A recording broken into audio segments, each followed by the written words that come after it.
Okei, ma räägin ökofeminismist natukene ja ma räägin nüüd järgmised 20 minutit tohutult kiiresti. Hästi efektiivselt.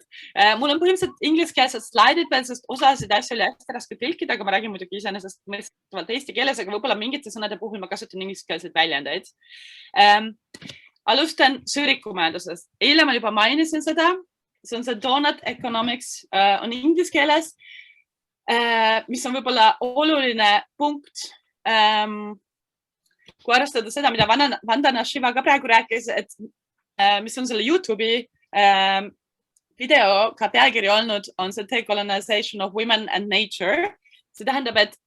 naissoost inimesi või naisi üleüldiselt on tihti võrreldud siis samamoodi, on põhimõtteliselt võrreldud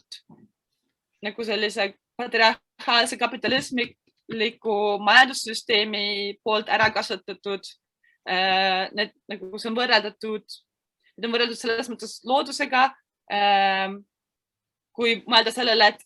mis kodutööd või mis tööd näiteks või mis ülesanded jäävad naistel ühiskonnas nendega anda ja mille eest nad saavad tasu ka palgatöö eest või saavad nagu rahalist monetaarset kompensatsiooni, siis see on võrreldav sellega, kuidas ühesõnaga näiteks me käime, kuidas me kasutame maaressursse või kuidas me paneme liiga palju lämmastikku mulda või mis iganes. Et põhimõtteliselt need on need kaks sfääri, mida on natukene viimaste aastasadade jooksul tohutult ära kasutatud ja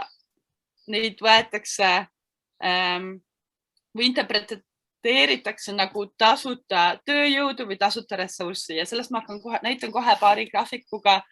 mis võib-olla nagu paremini illustreerib seda suhtumist või seda piiri, kus üks on siis nagu tasustamata ja teine sfäär on tasustatud. Aga miks ma seda praegu seda sõõrikumajandust näitan, on selleks, et näidata just kuidas see sotsiaalne põrand, see social foundation ja ecological ceiling, nagu ökoloogiline lagi, kuidas nende kahe vahele peaks tegelikult ära mahtuma selline hea elukvaliteediga õiglane tasaareng. Et see on põhimõtteliselt see eesmärk iseenesest, kus me ei tarbi üleliigselt loodusvarasid, ei reosta loodust liiga palju, kus me kaitseme teisi loomaliike ja kus me ei reosta Läänemerd ja meie mulda. Ja seespool on siis sellised asjad nagu tervis, toitumine, vesi, puhas vesi, elekter, energia, gender equality just, et kõik need asjad, sellised nagu töö ja haridus ja poliitiline osalus ja poliitiline hääl. Nii, ja nende kahe vahele peaks siis see mahtuma, see on see sõõrikumajandus ja ma nüüd näitan, kuidas me oleme mõlemalt poolt põhimõtteliselt läinud üle lae ja nagu kukkunud läbi põranda nii-öelda ja ma vaatan sellele nüüd ökofeminismi vaatevinklist ja näitan, mis need paralleelid on ühesõnaga. Gender pay gap on selles mõttes kuulud asi, ma ei hakka sellest palju rääkima, aga Eesti on number 1 juhtivuse mõttes Euroopas. See ei ole küll nüüd tohutult palju, ta on natukene Saksamaa ees, on ka veidi vanem graafik, aga Eesti juhib Euroopas sellegi poole seda palgalõhe statistikat, mis on selles mõttes Eestis igal juhul oluline teema sellega arvestades. Ja toona, kui ma hakkasin housework and hours gender seda guugeldama ja tahtsin selle kohta, mis statistikat siis mind suht hämmastas see, mis tuli esimesena Google'is välja, et ma tean seda, et Google'is tulevad muidugi erinevad asjad välja, kui erinevad inimesed mida asju otsivad, aga siiski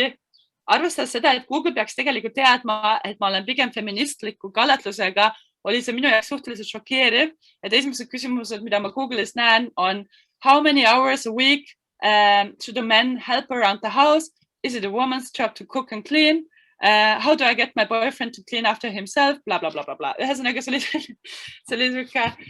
olukord, kus ma mõtlesin, okei, ma elan ikka suhtelises mullis, kust selline küsimus internetis, kus ma kujutan ette, et mingi tüdruksõber paneb interneti küsimus, et kui palju peaks minu partner kodus töid tegema, on suhteliselt absurdne. aga tuleb välja, et võib-olla see on palju valdavam teema veel kahjuks. Ühesõnaga, nüüd kui ma alustan sellest, mida on feministid kritiseerinud meie praeguse majandusmudeli puhul ja meie majandussüsteemi puhul, siis põhimõtteliselt kogu kriitika koondub 3 suurele punktile. Üks on sisemajanduse koguprodukt, millest me juba eile suhteliselt palju rääkisime ja me rääkisime sisemajanduse koguproduktist eile rohkem selles mõttes, kui me ütlesime, et see mõõdab tegelikult täiesti mõttetud asju. See mõõdab põhimõtteliselt sisemajanduse koguprodukti kasvab, kui meil on liiklusõnnetused ja tekivad sellega kaasnevad haigekulud ja autoremondikulud ja tänavaparandustööd ja nii edasi, siis sisemajanduse koguprodukt kasvab, kuigi põhimõtteliselt keegi on võib-olla kõvasti viga saanud või kõige hullemal juhul ka surma saanud selles autoõnnetuses, aga meie sisemajanduse koguprodukt ei kasva, kui keegi hoolitseb oma 2 lapse eest näiteks hästi kodus ja mängib nendega mingisuguseid intelligentseid mänge või ravib oma haiget ema või mis iganes. Et põhimõtteliselt feministide kriitika SKP puhul on põhimõtteliselt siis see, et kogu see kodune töö, see reproduktiivne töö, taastav töö ei ole sisemajanduse koguproduktis siis väljendatud, et seda ei ole võimalik sinna sisse lugeda, sinna sisse arvutada ja see põhimõtteliselt selle käigus muutub nähtamatuks tööks, mida ei hinnata ka ühiskonnas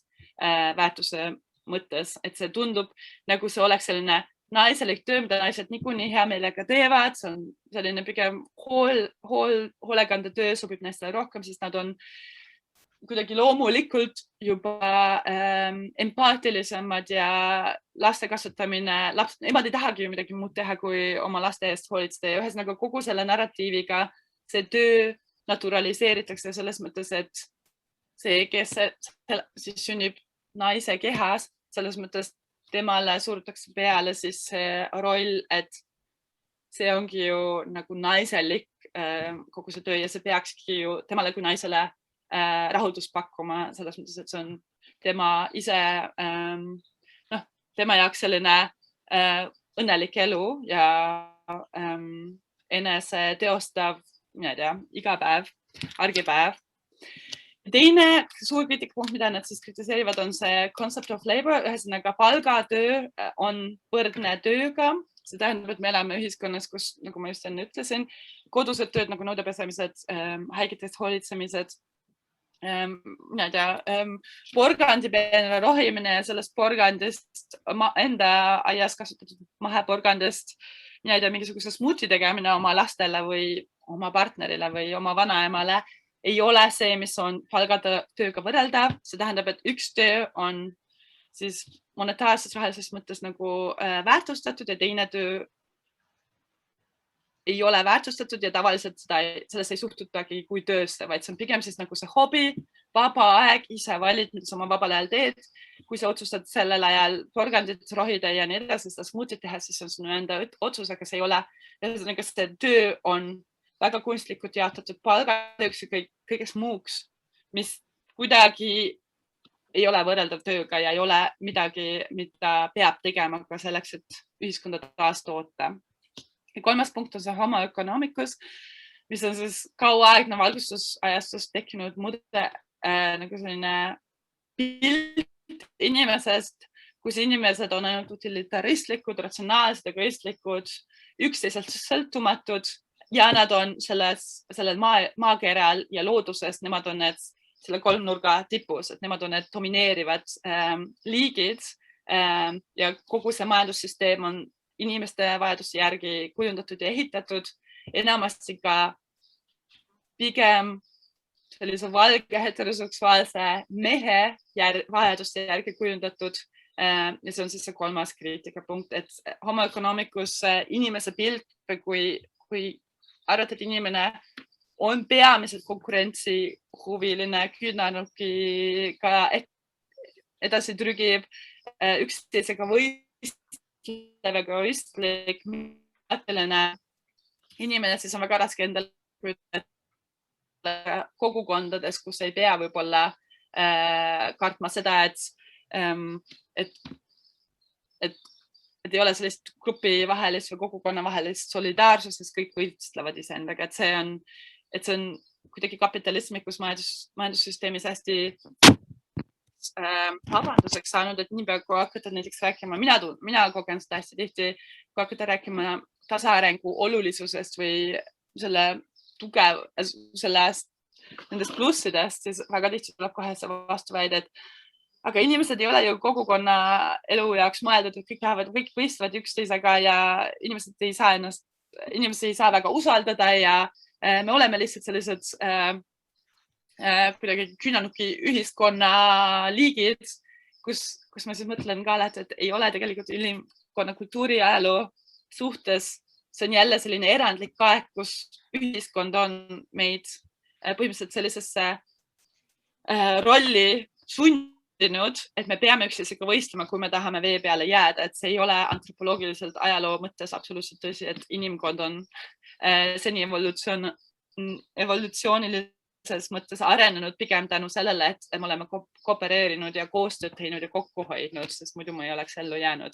Et see on inimesele vähemalt sama omane kui see küünanuki võistlemine ja egoistlikkus. Nii, ja tulles nüüd ökofeminismi juurde, siis üks tähtsamaid mudeleid on see jäämäe mudel või jäämäe metafoor nii-öelda, mis siis teeb jälle piltlikult selgeks selle, kuidas palgatöö ja SKP on siis jäämäe tipp näiteks, kus me maksame maksu, kus juhtuvad autoõnnetused, mis läheb Eesti sisemajandus koguprodukti arvesse sisse ja kuidas kõik muu, kas see on see porgandirohimine või commons, me rääkisime eile ühisomandist või ühisomandi haldamisest või näiteks siis sellest meestekojast Tartus, kus väga paljud sellised ka näiteks do it yourself on ise tegemised,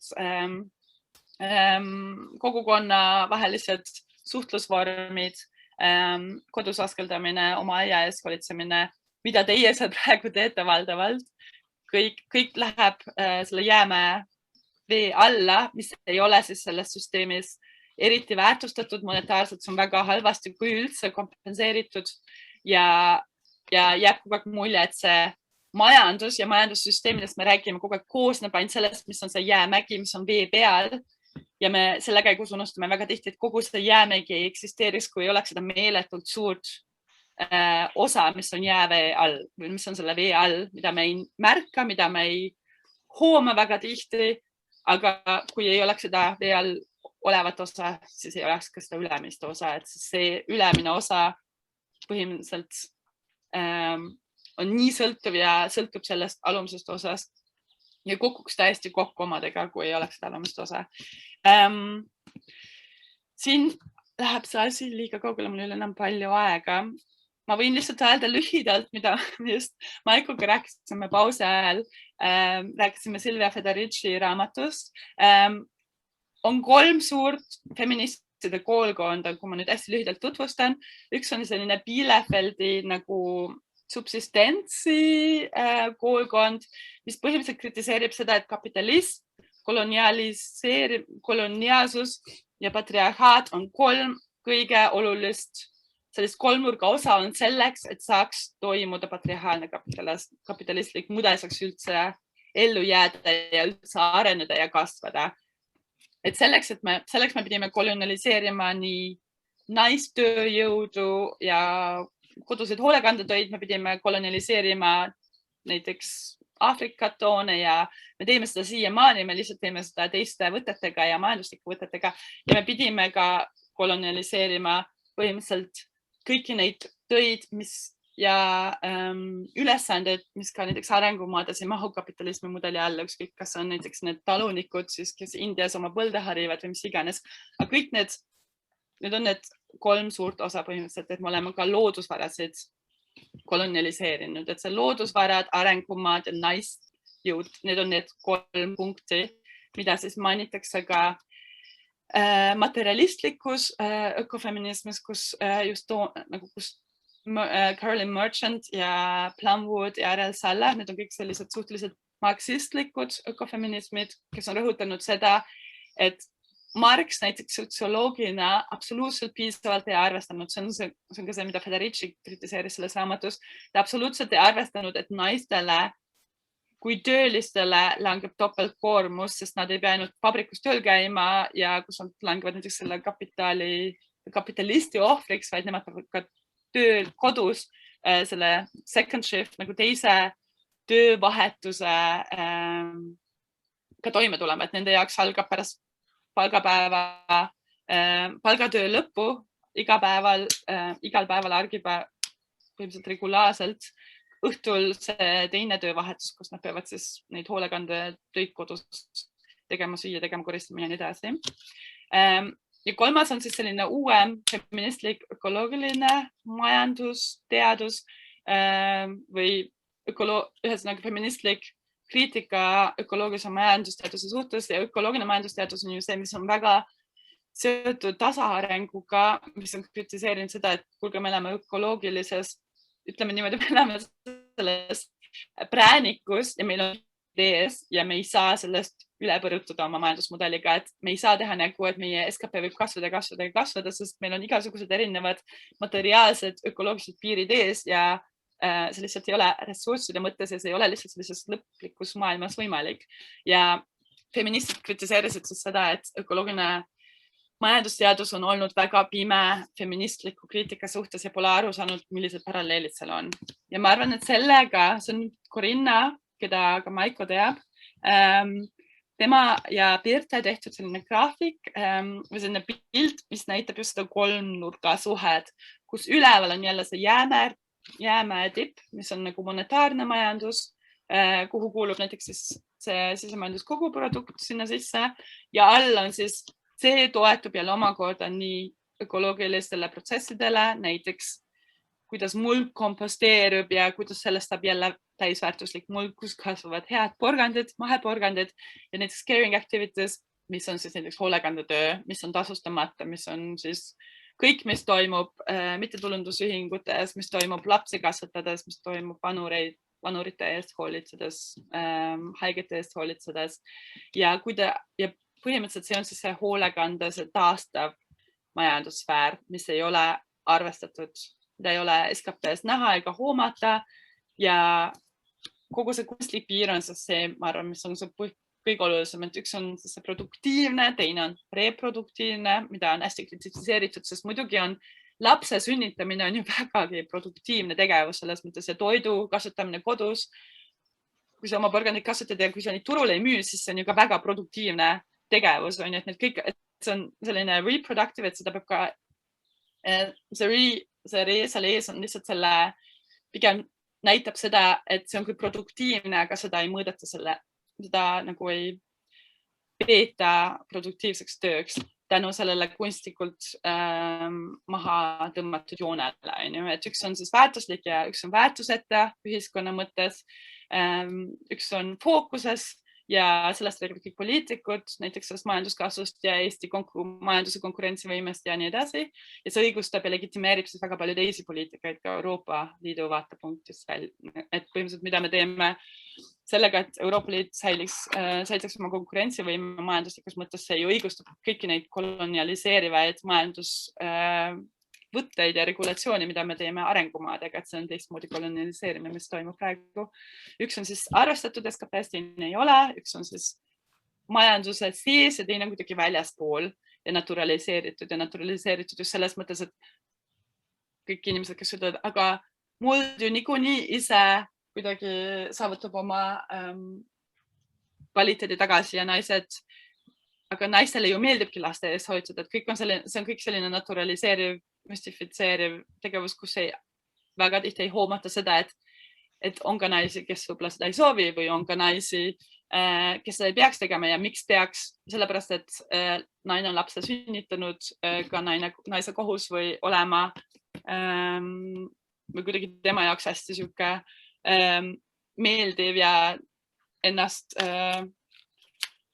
kuidagi täisväärtusliku elumudel olema see, et ta siis ainult lastega tegutseb ja eriti muutub see problemaatiliseks sellega, kui sellega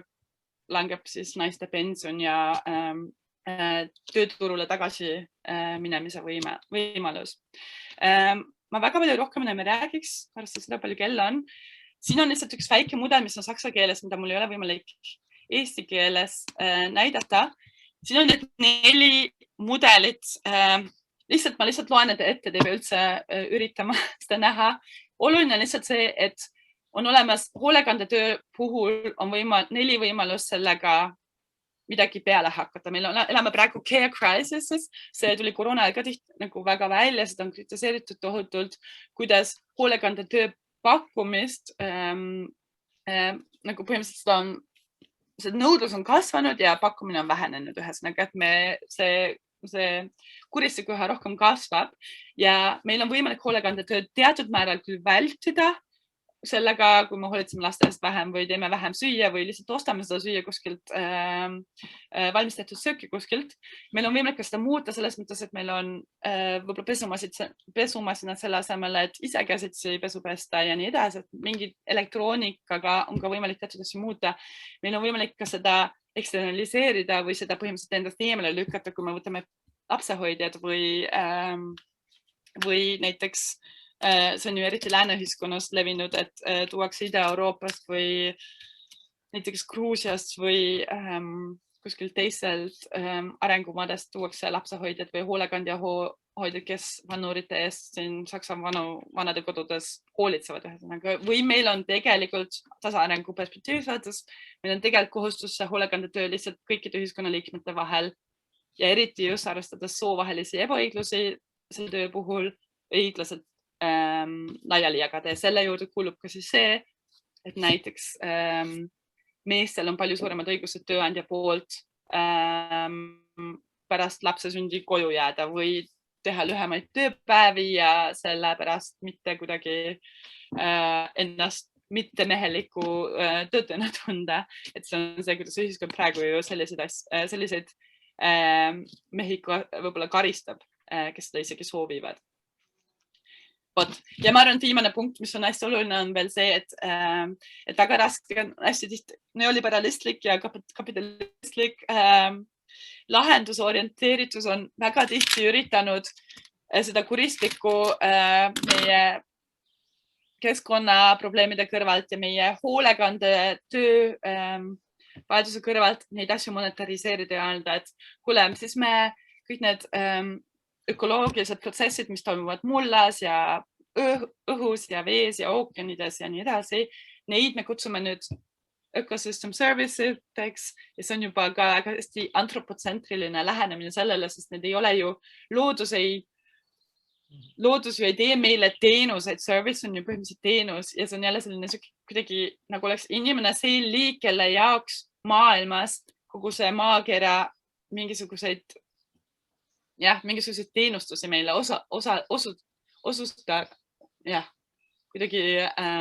läbi viiks ja meie peame neid piisavalt karistama või hindama ja siis me saame selle asja jälle kuidagi harmooniliseks ja siis ei ole enam niimoodi tasakaalust väljas. Ja samamoodi on kriitiline öelda seda, et me peame nüüd näiteks naistele, kes võib-olla koju jäävad ja laste eest hoolitsema maksma neile 100 euri rohkem kuus selle eest, et nad tööl ei käi, et nad saaksid natukene sõltumatumad olla oma partnerist ja nii edasi, sest tegelikult lahendus on ainult selles, kui me need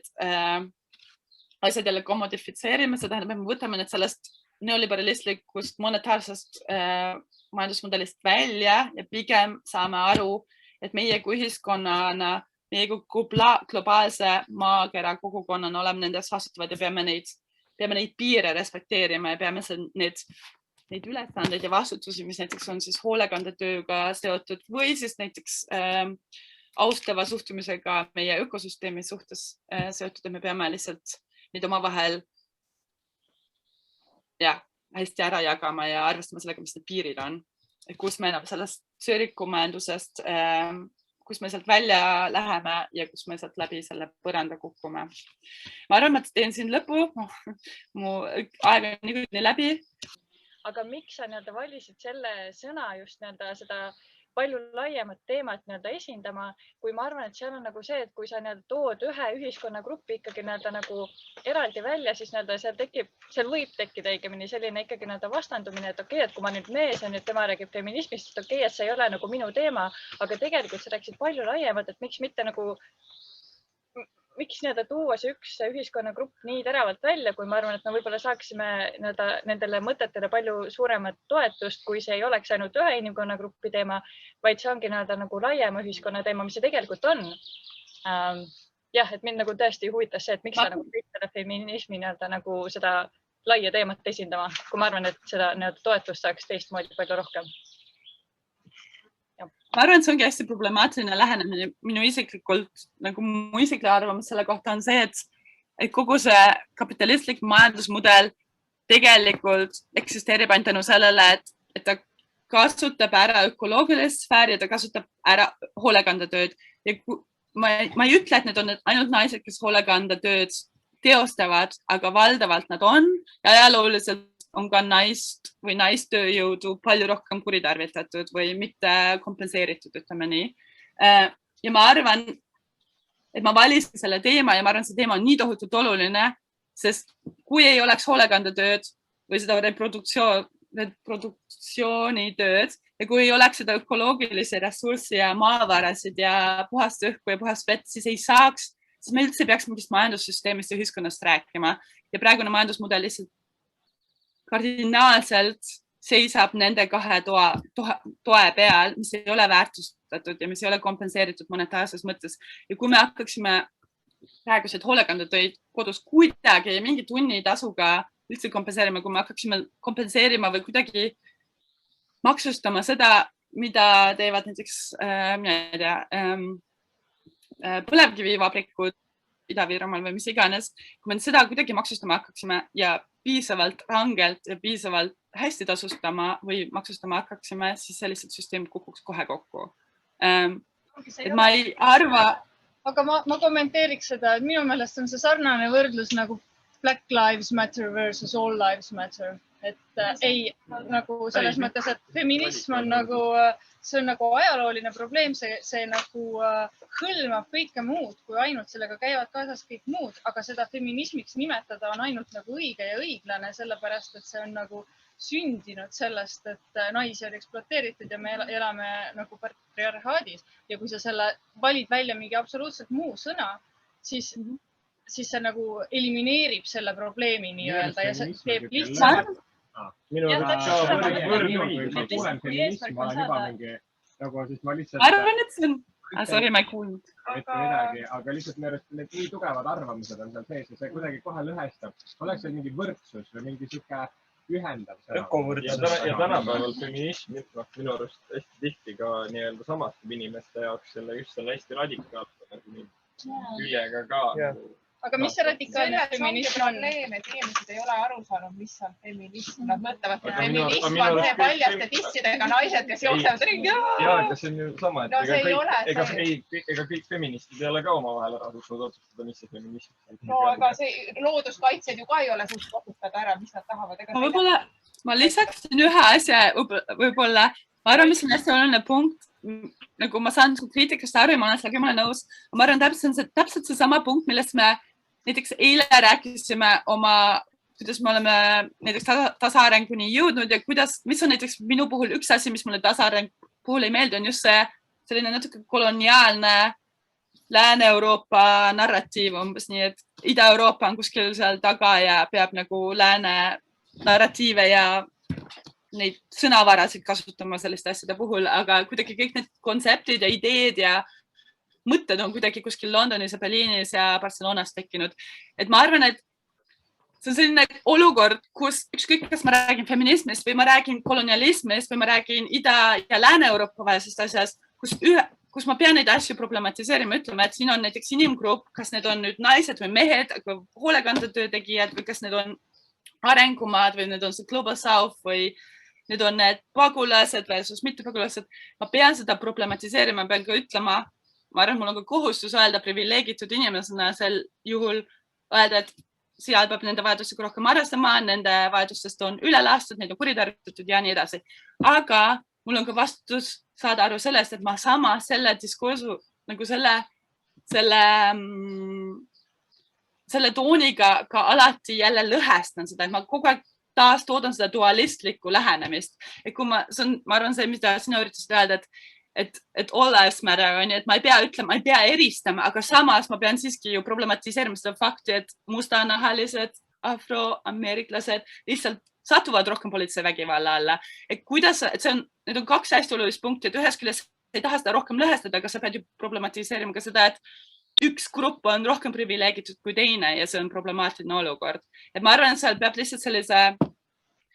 kui kogu aeg seda tematiseerida, problematiseerida selle küljest, et ma tean, et tegelikult ma ei taha taas toota seda dualistlikku kuristikku suhtumist. Ma ei taha öelda, et siin on mehed ja siin on naised. Ma tahan tegelikult seda, pärast ma mainisin ka hästi tihti hoolekandetööd, sest tegelikult on ju täiesti ebaoluline, kas seda teeb naine või mees. Statistiliselt seda teevad lihtsalt rohkem naised. Aga ma problematiseeriks ju või arvaks, et seda peab samamoodi problematiseerima, kui seda teeb mees, kelle tööd kodus lapsi kasvatades või nõusid pesedes lihtsalt ei väärtustata piisavalt. Aga ma arvan, see on selline paradoksaalne olukord, kus mõlemad punktid on hästi olulised ja kus peab mingisuguse silla ehitama ja sellest pidevalt teadlik olema ja seda ka pidevalt sõnastama ja ütlema, et selle asemel seda dualistlikku lähenemist, mees-naine,